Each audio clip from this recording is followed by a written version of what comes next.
In this video, we're going to talk about fat loss, but I'm not going to share my favorite diets and strategies with you. Instead, we're going to go to Reddit to crowdsource what has worked for real people. Multiple approaches, many different strategies. Feel free to pick the one that's right for you. Let's get started. Our first user took a very simple approach. I've lost about 60 pounds using some of those meal kits. They're expensive, but I find that they help enforcing portion control and ensuring that I don't eat things that fall outside of my diet. I love this approach. If you have the means to buy a meal prep service, I say go for it. It's a great way of only keeping good stuff in your house and actually limiting yourself by the meals that you purchase. You know, day to day, this is how much I'm allowed to eat. And if I stray from that, I'm breaking my diet. I love this approach. I highly recommend it if you can afford it. And if not, you can always meal prep yourself. This user kept it very simple. Count calories, no alcohol or liquid calories. If you're being honest with yourself and weighing out your food, that's really all you need. Don't believe me? Try it. User Chiefos says, what worked for me, I wanted to do it. Cut down alcohol. I went from drinking excessively like 5 days a week to once a month and only socially. Daily walks. These started out at just a half a mile a few times a day, and then he worked up to 3 to 4 mile routes once a day. I love this. It's a progressive overload approach. You don't have to start big. Don't feel attached to some round number like a mile. Just walk around the block and slowly build up over time. Chiefos also gamified this approach. I got a Bluetooth scale and a Fitbit and blood pressure monitor so I could see different changes. Day-to-day changes weren't telling, but I recorded my weight and blood pressure basically as soon as I rolled out of bed or took care of business. Week over week, I saw the bad things go down. Month over month, I saw the bad things plummet. Weight went down, blood pressure went down, resting heart rate went down, sleep score got better. I love this point about gamification, not only because it's a nice strategy to use, but more importantly, because it shows the amount of time you have to wait to see results. Day to day, he wasn't seeing anything, but week to week and month to month, the small changes really start to add up. Keffpie says, stop drinking alcohol except at social occasions. It's not so much the alcohol itself, though it doesn't help, but after 2 to 3 glasses of wine, I will eat all the chocolate, nut, and candy available in the house. Anybody who's been out drinking knows this is the case. You don't just stop at drinks. You stop at the food truck right outside the bar and you order anything and everything because you're drunk. Been there, done that, but not anymore because being in shape is way more fun. Code Extra says, I lost 60 to 70 pounds and it's actually fairly simple. Not easy, but simple. This one's gonna trigger some people, but I agree 100%. I'll never say fat loss or weight loss is easy because you're gonna have to make some sacrifices. But the actual way to do it, the plan is simple. And that's why it's so easily reduced to move more, eat less. Count your calories using an app like MyFitnessPal. Be honest and vigilant. You will learn an incredible amount about what's in the different foods you eat. Focus on weight training over cardio. Cardio is great for health and will help burn calories, but it's a drop in the ocean compared to limiting calorie-dense foods. There is so much more depth to all of this if you're looking for maximum results, but anyone who follows these steps can lose weight. Guys, if you're trying to lose weight, listen to this guy. Focus on your diet.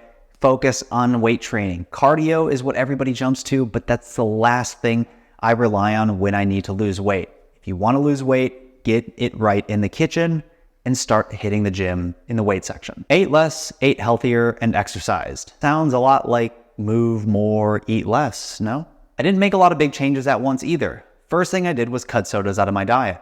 Then a couple weeks later, I started leaving cheese off my burger and hot dogs.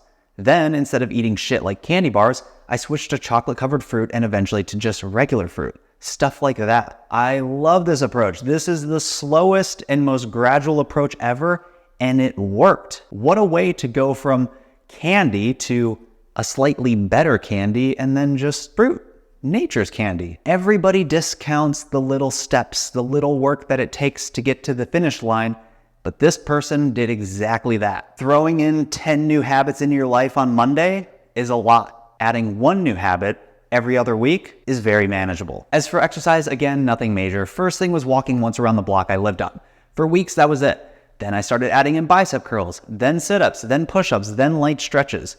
Over a 6-month period, I went from 345 pounds and walking half a mile, leaving me breathless and with chest pains, to 267 pounds and walking several miles at a time. So this guy took a gradual approach with food and exercise, something almost nobody wants to do, and in 6 months, he's closing in on 100 pounds down. Still think you're too good for the slow and steady approach? LA Noir 97. I decided that on July 5th, 2021, I was going to eat right for 30 days just to prove I could do it. That I have the will and the ability to make the right choices. I didn't weigh in, but I was roughly 370 pounds at this time. I made an effort to determine where my calories came from. I realized I was probably drinking 1,200 to 1,500 calories a day and eating 2,000 to 3,000 calories depending on the day. I stopped consuming any sort of liquid calorie on that day. Water, black coffee, Splenda sweet tea, diet soda. No alcohol. This was probably the area that helped the most. It took time for my taste to adjust, but after about 2 to 3 weeks, I no longer enjoyed the taste of soda or sweet tea or sweet coffee. It kind of feels like we're beating a dead horse here with the whole liquid calories thing, huh? It matters. I've been there and I've seen it in person.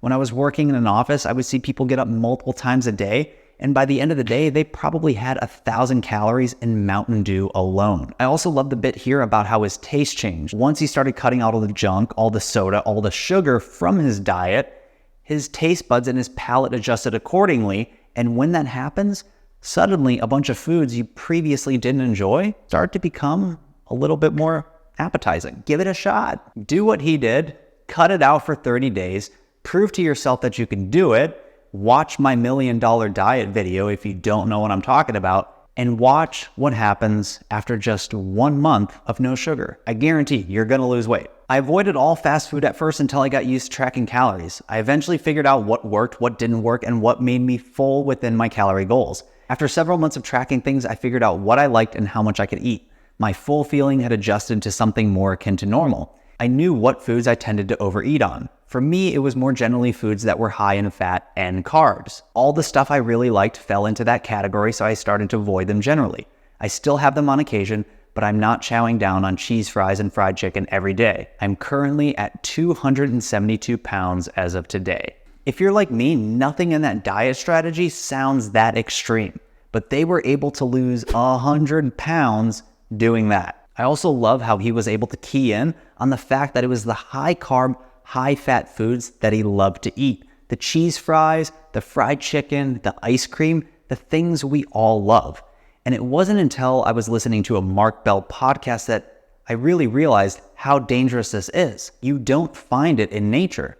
If you go out to a grocery store and you stick to like the raw ingredients, you're mostly getting protein, carbs, and fats, largely in isolation. But it wasn't until humans entered the equation and started making these delicious foods that our brains got hijacked. We're finding something we can't get in nature. It turns out it's really amazing. That's why we love it. That's why we want to go back to it. And unfortunately, it's really damaging to your diet. It's really bad for your waistline. It's horrible for your health. Stay away from it. Know what it is and learn to reprogram your mind. I did a whole video about this so that you can learn to live in a world that is full of temptation. One person who has since deleted their account said, I walked 1 hour in the morning and another hour at night, cut out as much sugar as possible, stop stuffing my face, and only eat until I am about 80% full. I lost about 30 pounds after 5 months. Now this user is interesting because they didn't make a ton of changes to their diet. They largely just limited how much they were eating, capping it off around 80%. It's like reps in reserve, but for your stomach. But what I found interesting here was the comment under it regarding eating to fullness. I heard that in Japan, they don't ask, are you full? They ask, are you still hungry? I like this little shift in words because it requires you to be a little bit more mindful when you're eating. If you go to a meal hungry, it doesn't take long until the hunger goes away, but most people don't stop there. But if you do a body scan halfway through your meal and you actually ask yourself, like, am I still hungry? Do I need more food? You might be surprised to find that the answer is no. You're just eating more food out of habit, or you're just eating more food because it's on the plate.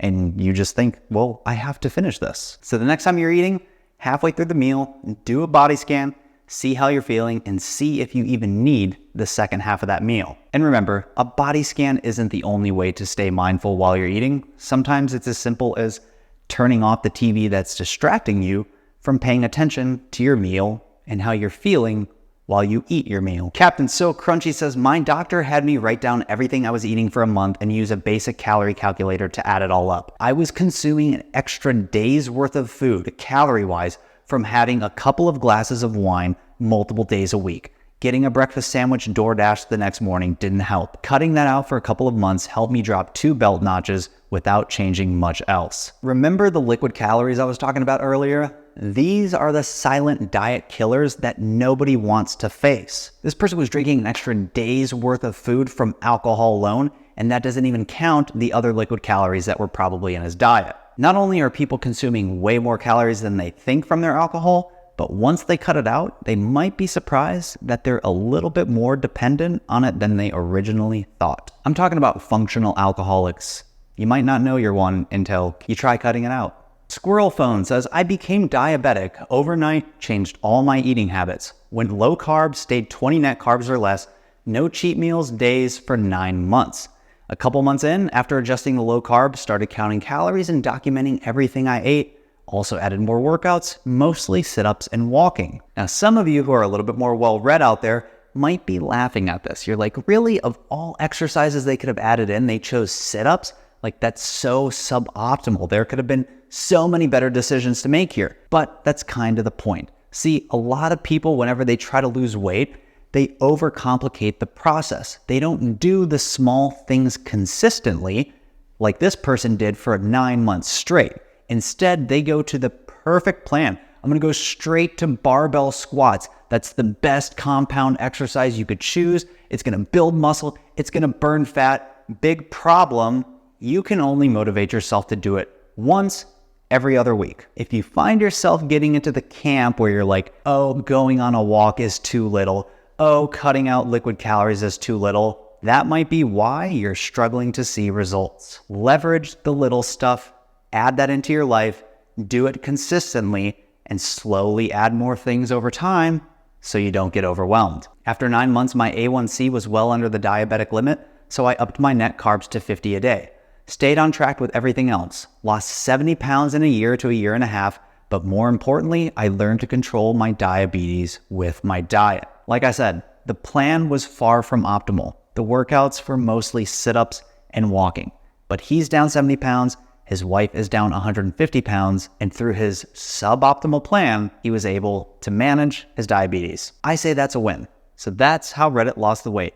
But I'm curious, is there anything in this video that you plan on adding into your own life to help you with your weight loss goals? Please feel free to let me know in the comments below. And if you need some help with your weight loss, in addition to all the tips mentioned in this video, I have 2 videos I'd recommend watching. The first one is my calorie counting guide. I walk you through everything you need to know to learn how to count calories to lose weight.